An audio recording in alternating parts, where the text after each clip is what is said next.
Most people think going plant-based means eating salads all day. And honestly, that's where a lot of people check out. Because if that's what it is, it doesn't sound satisfying. But the real issue isn't food. It's not knowing what to buy. Because if your kitchen isn't set up right, you're going to struggle before you even start. So instead of giving you random recipes, I want to show you something more useful. If I had to start over today, eating a whole food plant-based diet, these are the exact foods I would buy to build my kitchen the right way. Let's start with your foundation. These are your base foods. This is where most of your meals are going to come from. Brown rice, quinoa, oats, sweet potatoes, and regular potatoes. These are your energy foods. These are the things that are going to keep you full and give you something to build your meals around. Next, your protein sources. And I want to keep this simple because people overcomplicate this part. Lentils, chickpeas, black beans, pinto beans, split peas. That's it. This is normal food. This isn't anything extreme. These are foods people have been eating for generations. Now, this is where things start to change. Flavor builders. Because one of the biggest mistakes people make early on is they're not being creative enough. They don't know how to make food taste good yet. So, instead of eating plain meals, here are some of the things that you can put in your recipes. Garlic, onion, bell pepper, mushrooms, tomatoes. You could add almost anything.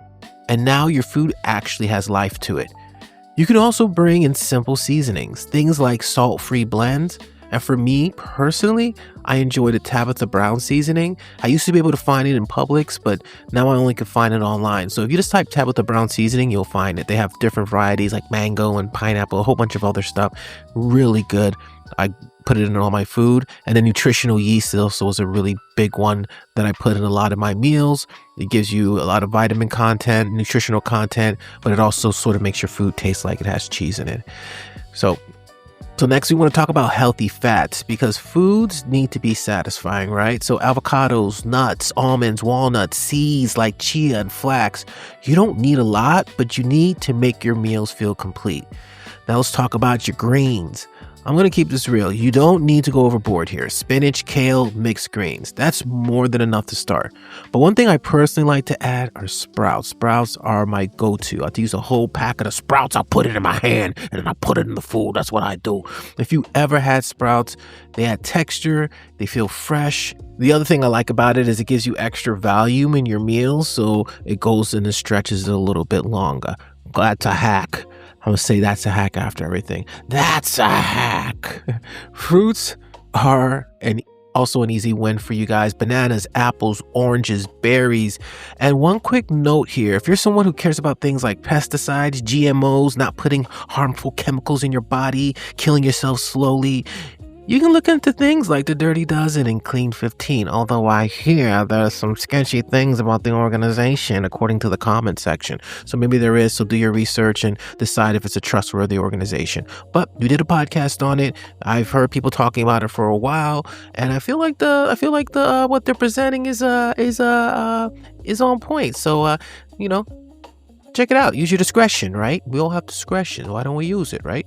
Now let's talk about a couple of simple add-ons. We got plant milk. We got oat milk. We got almond milk. We got this milk. We got that milk. All the milks. We got all the milks. Unless you're in the EU, then you can't call them milk, I think. I think that's just a thing that might have just passed. Maybe. Maybe not. I think so.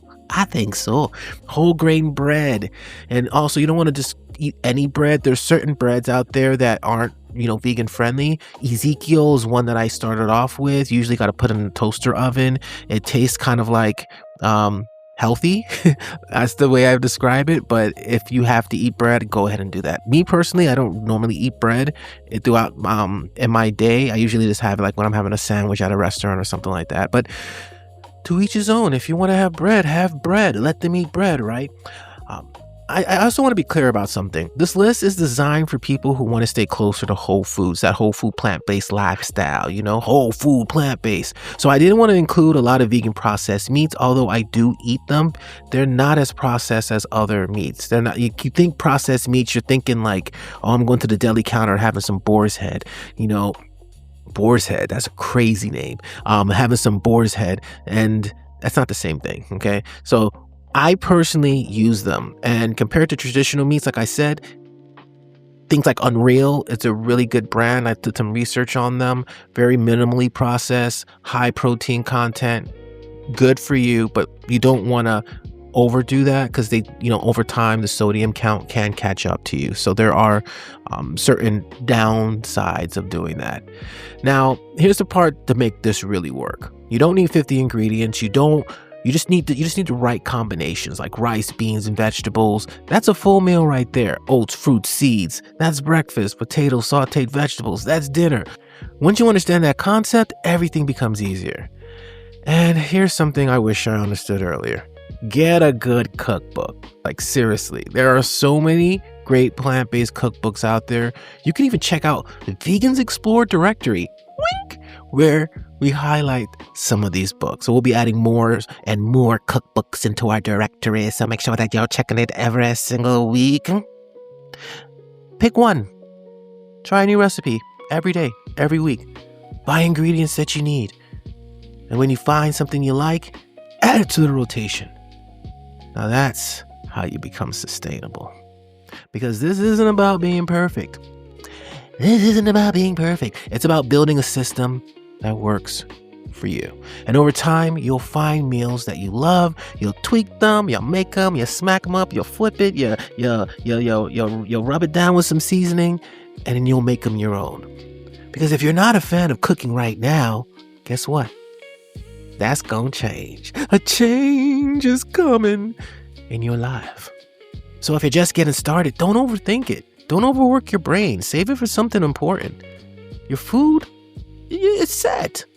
There's only so many ingredients in the world. Once you have it set, you have it set. And if you get bored, you switch it up. Okay? Learn your bases. Build from there. Let the kitchen evolve with you. So if you're listening to this right now, I want to hear from you. Shoot me an email, contact@vegansexplore.com. Tell me about maybe some challenges you're going through right now on your journey.